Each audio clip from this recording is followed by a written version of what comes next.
People in Atlantic Canada this morning closely watching the path of Hurricane Lee as it moves up from the Caribbean. The storm has been rapidly changing in intensity. Right now, it sits at a Category 3. It was around this time last year when Hurricane Fiona hit the Maritime provinces, and some are still dealing with the fallout.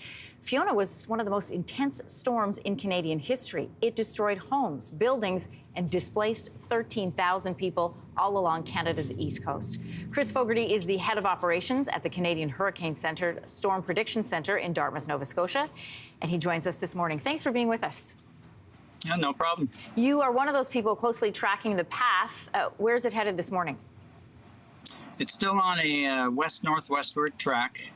It's missing the Caribbean, so that's good for them. And then moving toward the kind of to the south of Bermuda.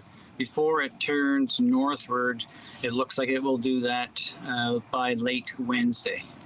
What kind of environmental impact could it have, depending on where it tracks, for people specifically in Atlantic Canada? I know this is a time of year when people brace themselves for storm, but given the effects of Fiona, what can they expect?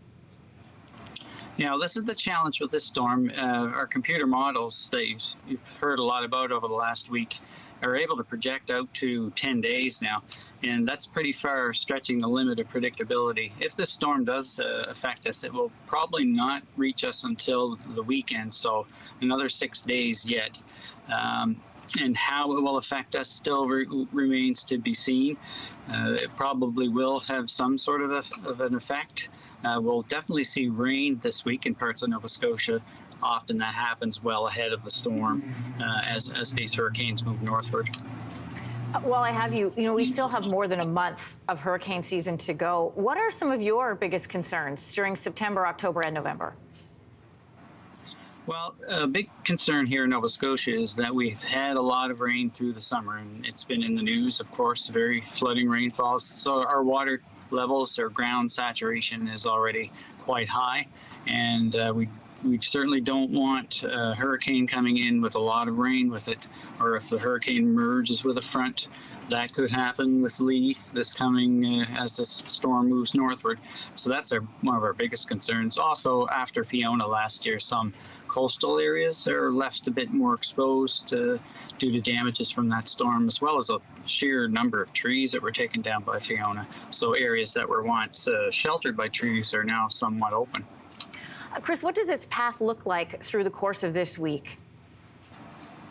Right now, it looks like it will turn northward to the southwest of Bermuda. That will be late Wednesday by Thursday. And then it has a kind of a slower than average northward movement as it approaches Atlantic Canada. Normally they move quicker up to our neck of the woods, but this one is slower, so that also gives more time for it to maybe drift further east or west.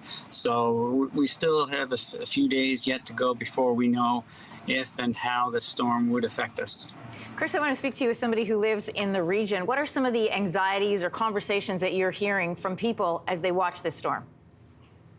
Yeah, one of the big challenges now is these computer model simulations that go out to 10 days, and really predictability of weather is kind of limited to under a week for the most part, depending on the atmospheric situation.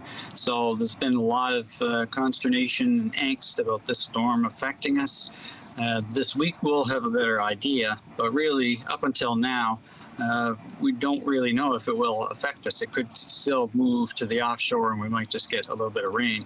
So through this week, definitely keeping update with what we put in our forecasts. People will have a good idea what to expect by then. Chris, we appreciate your time this morning and all the work that you're doing there. Thanks for coming on. Yeah, no problem. Bye. Hey, thanks for watching. If you liked this, be sure to subscribe here, or you can check out more Your Morning videos right here.